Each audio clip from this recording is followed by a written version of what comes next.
사도행전 11장 1절부터 18절까지의 말씀, 우리 같이 한 목소리로 사도행전 11장 1절부터 18절까지의 말씀 읽겠습니다. 유대에 있는 사도들과 형제들이 이방인들도 하나님의 말씀을 받았다함을 들었더니 베드로가 예루살렘에 올라갔을 때 할례자들이 비난하여 이르되 네가 무할례자의 집에 들어가 함께 먹었다 하니 베드로가 그들에게 이 일을 차례로 설명하여 이르되 내가 요빠시에서 기도할 때 황홀한 중에 환상을 보니 큰 보자기 같은 그릇이 내 귀에 매어 하늘로부터 내리어 내 앞에까지 드리워지거늘 이것을 주목하여 보니 땅에 네 발 가진 것과 들짐승과 기는 것과 공중에 나는 것들이 보이더라.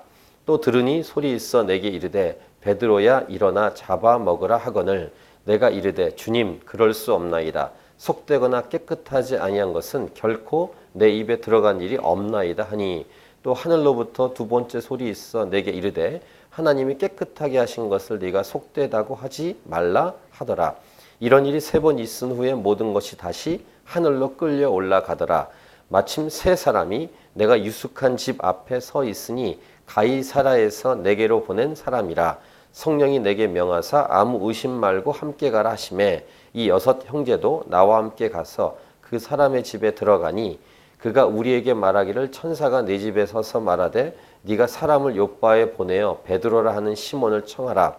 그가 너와 네 온 집이 구원받을 말씀을 내게 이르리라 함을 보았다 하거늘 내가 말을 시작할 때 성령이 그들에게 임하시기를 처음 우리에게 하신 것과 같이 하는지라.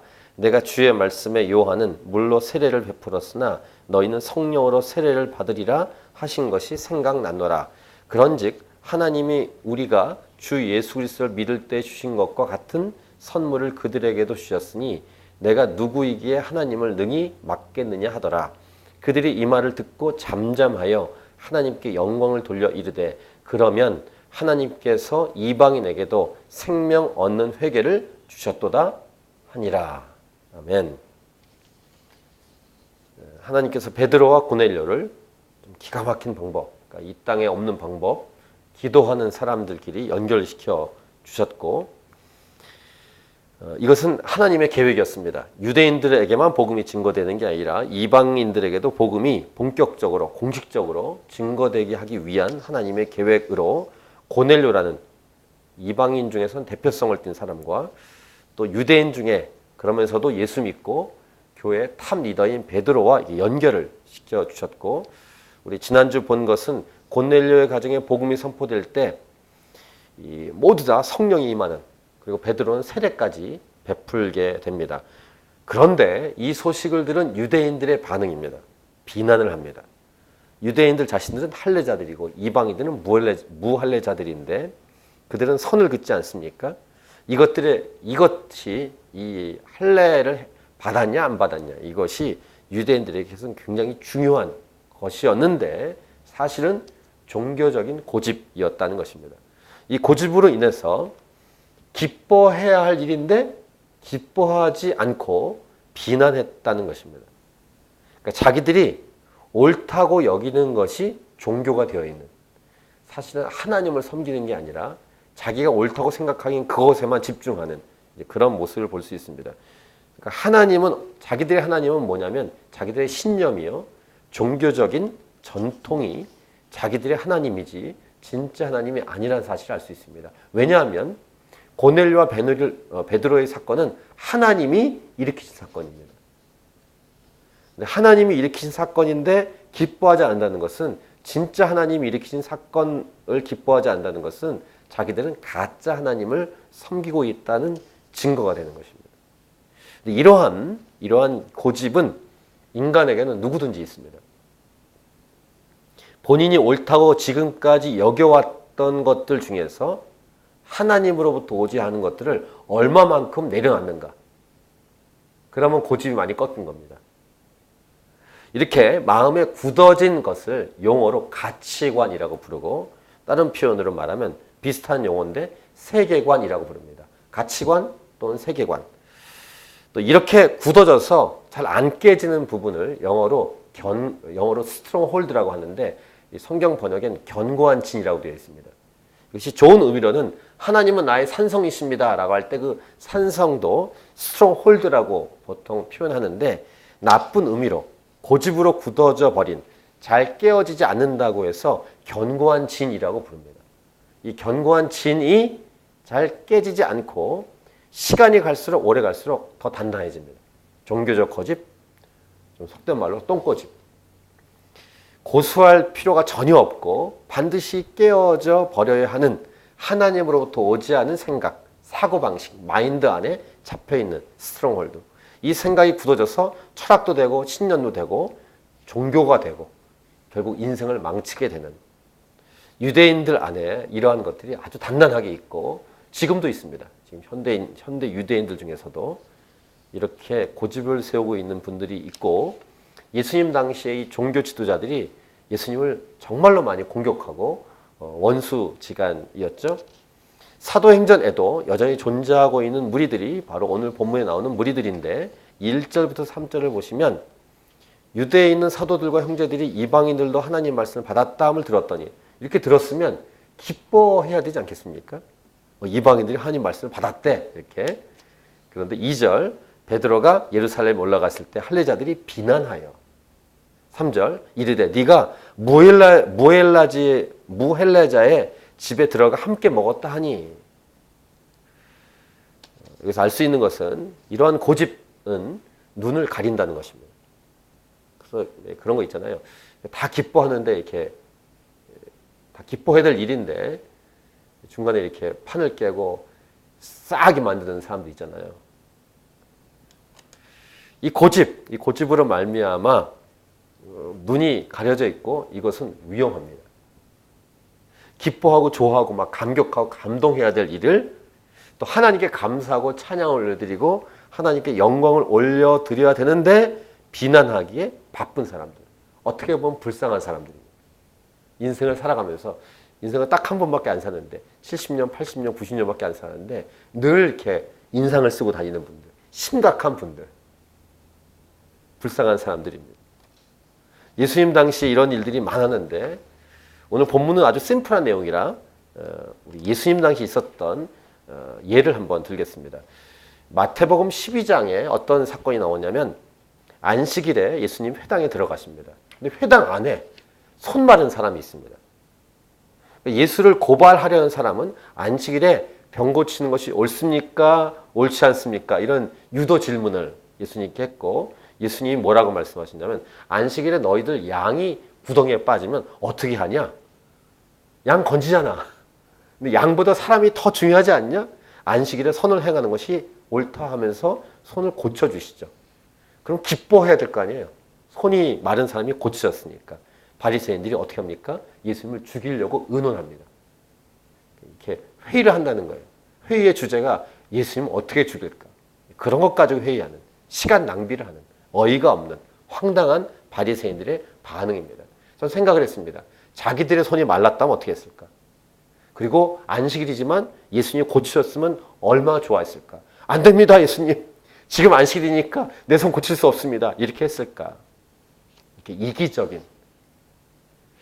자기들 양이 안식일에 빠지면 예수님 아시는 거죠. 안식일에도 분명히 자기들 양을 이렇게 구해낼 텐데 기뻐해야 할 일을 기뻐하지 않고 비난하는 삐뚤어진 모습의 이 얘기. 근데 이 예를 이제 생각하고 정리하다 보니까 오늘의 청년부 사역할 때가 생각났어요.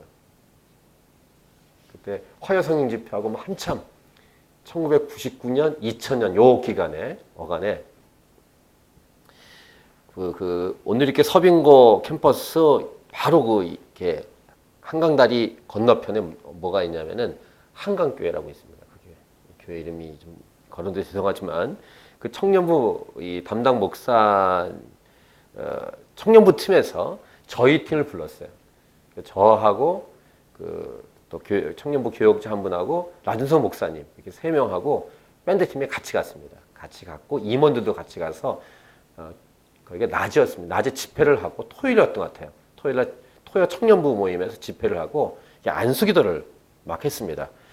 그리고 이제 라 목사님이 거기에 있는 교역자들이 나와서 이렇게 옆에 있는 청년들을 안수해 달라고. 그러니까 같이 협력해서 청년들을 위해서 기도하자 이렇게 했는데 거기가 아마 이렇게 그 보수적인 교단이었는지 청년부 교역자니까 아마 전도사였겠죠. 전도사가 어떻게 안수를 하냐 이런 생각에 사로잡혀 있어서 그 교회 부목사님이 제가 똑똑히 봤는데 그 모습을 이렇게 안수하러 다니는 청년부 교역자의 손을 이렇게 떼는 거예요. 손대고 하지 말라고. 막 눈물을 흘리면서 그 청년부 아이들이 막 기도하는 모습. 그 다음에 부목사는 함께 기도해 주는 게 아니라 청년부 교역자가 안수하나 안 하나 이렇게 보면서 감시하는 듯이 이렇게 손을 띄는. 야, 이럴 수 있구나. 그까짓 게 뭐라고. 손을 대고 안 대고가 뭐라고. 자기가 생각하는 자기 교단의 그 전통 흐름 때문에 그 기도해 주는 거를 말리고 있는 그런 이 부목사의 행동이 오늘날 그 21세기의 바리새인들 같다 이런 생각을 했습니다. 그리고 그 청년들이 불쌍하다. 사실 지난번도 말씀했지만 뭐 못된 교인들도 있지만 목회자들이 먼저 반성을 해야 된다는 생각을 많이 했습니다. 자, 우리가 성찬식을 할 거죠. 고난주간 4월 14일 고난주간 때 기본적으로는 저희 교단도 세례를 받은 사람만 성찬식에 참여하게 되어 있습니다. 하지만 같은 교단이지만 오늘리교회에서는 혹시 예수 믿고 구원받는 게 분명하시면 성찬식에 참여하십시오라고 멘트합니다. 그 성찬식에 참여하면 뭐 죽습니까? 구원의 확신만 있으면 아직 세례 못 받았더라도 성찬식에 참여하십시오라고 멘트합니다. 그럼 그거 꼬투리 잡고 또 비난하는 사람이 있겠죠. 교회법에 이러면서. 성경에 없습니다. 그런 거. 누구든지 참여할 수 있는 것입니다. 물론 질서가 필요하지만 예수님 진설병 먹은 다윗 때 사건을 인용하지 않습니까? 진설병은 원래 아무나 못 먹습니다. 그런데 배고픈 그 무리들 때문에 다윗이 물론 거짓말을 했지만 그 제사장이 그걸 내주지 않습니까? 진설병을. 먹게 되는. 예수님이 이걸 인용하는 거예요. 안식일에 밀 이삭을 잘라 먹은 예수님의 제자들을 비난한 바리새인에게 그 내용을 인용해서 선포하시는 모습. 또 한 가지 예를 들면 누가복음 13장에 18년 동안 귀신 들려 앓고 허리가 꼬부라져 조금도 펴지 못한 한 여자를 고쳐주시는데 이날도 안식일이었습니다. 회당장이 화를 냅니다. 아니 본인이나 본인 딸이 자기 아내가 18년 동안 꼬부러져 있다고 생각해 보세요.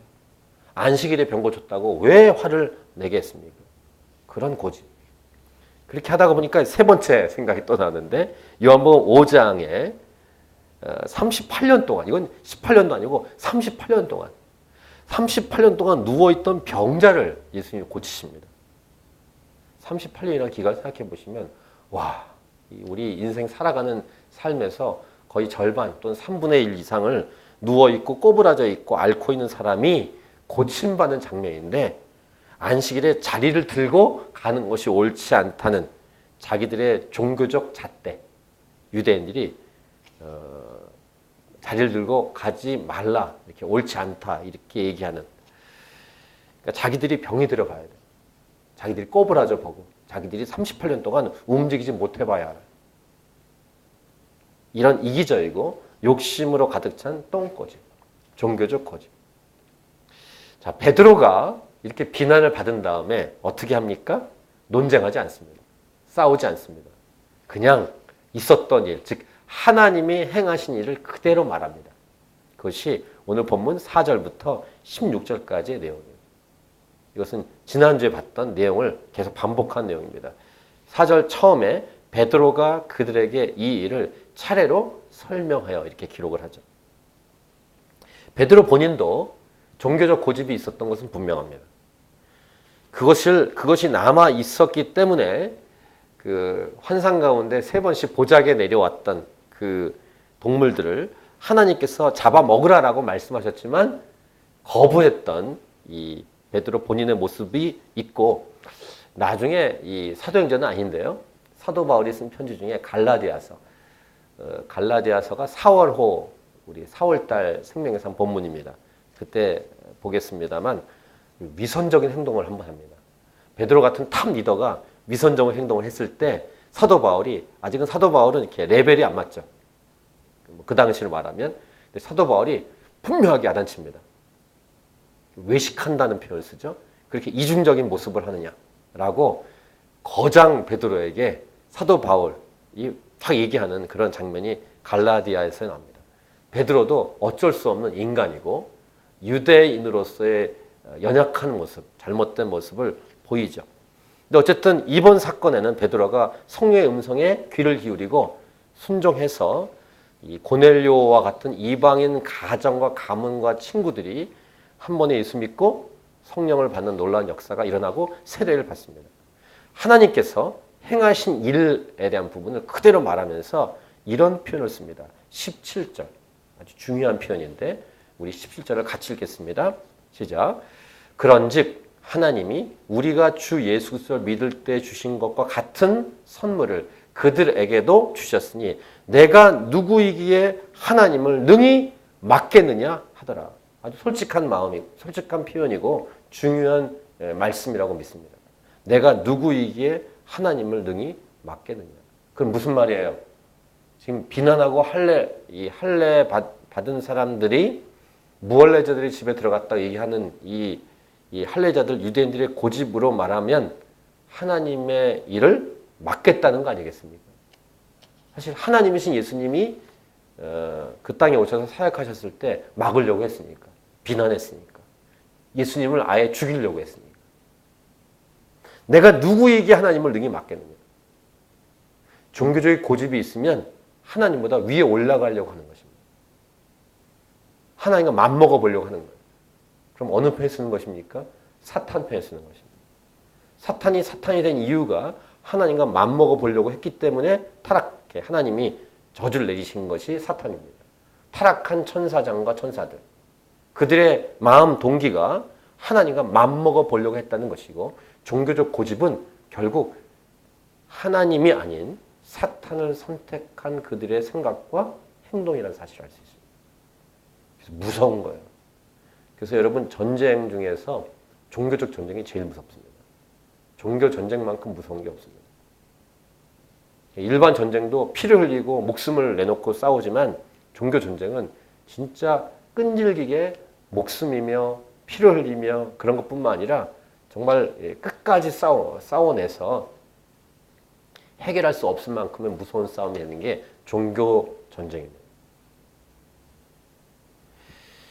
내가 누구에게 하나님을 능히 맡겠느냐 이렇게 이 사도 베드로가 말했을 때 다행히 오늘 본문의 마지막 18절은 이렇게 이들이 반응합니다. 18절 같이 읽겠습니다. 그들이 이 말을 듣고 잠잠하여 하나님께 영광을 돌려 이르되 그러면 하나님께서 이방인에게도 생명 얻는 회개를 주셨도다 하니라. 할렐루야. 얼마나 감사한지 몰라요.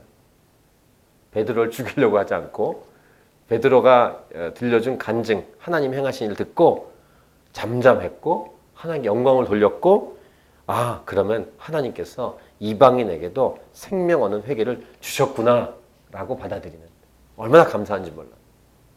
생명 얻는 회개.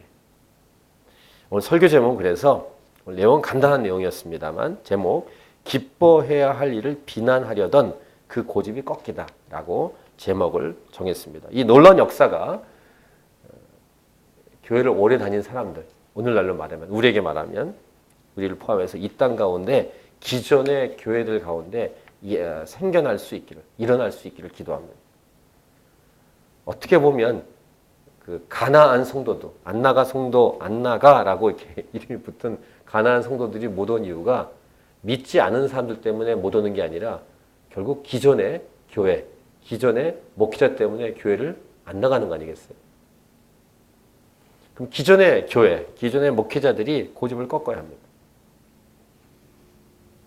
고집을 피우고 믿지 않으려는 사람들, 마치 지옥에 가려고 결정한 듯한 사람들, 자기도 지옥에 가려고 할 뿐 아니라 다른 사람들까지 지옥에 가게끔 만들려고 하는 사람들, 가족들이나 자기 아는 사람들 묶으려고 하는 사람들, 이런 것들이 다 꺾여야 된다는 것입니다. 이것을 놓고 우리는 간절히 기도해야 되고 실제로 자기가 교회에 나오지 않지만 가족들도 교회에 못 나가게 하는 못된 남편들이 있습니다. 우리 중에 있지 않습니까? 주일날 못 가게 하고 교회 못 가게 하고 본인도 잘못했지만 남편들이 교회를 못 가게 합니다.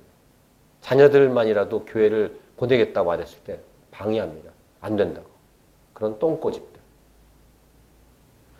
또 교회끼리 예수님 믿는 자들끼리 그렇게 싸울 필요가 없음에도 불구하고 기를 쓰고 싸우려는 고집불덩어리들. 최근에 한 목사님은 담임 목사로 갔는데 그만두셨어요. 1년 만에. 하도 싸움질 하니까 그랬겠죠. 그분 웬만하면 이렇게 교회 안 떠나는 분인데.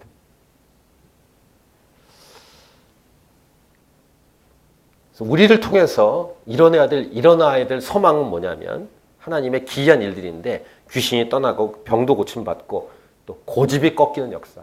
하나님의 행하신 일들이 우리를 통해 나타났고 그 얘기를 했을 때 오늘 본문에 나오는 사람들처럼 비난하려고 했다가 고집이 꺾이고 오히려 하나님께 영광 올려드리는 사람들로 바뀌는 역사가 우리 중에 일어나야 돼.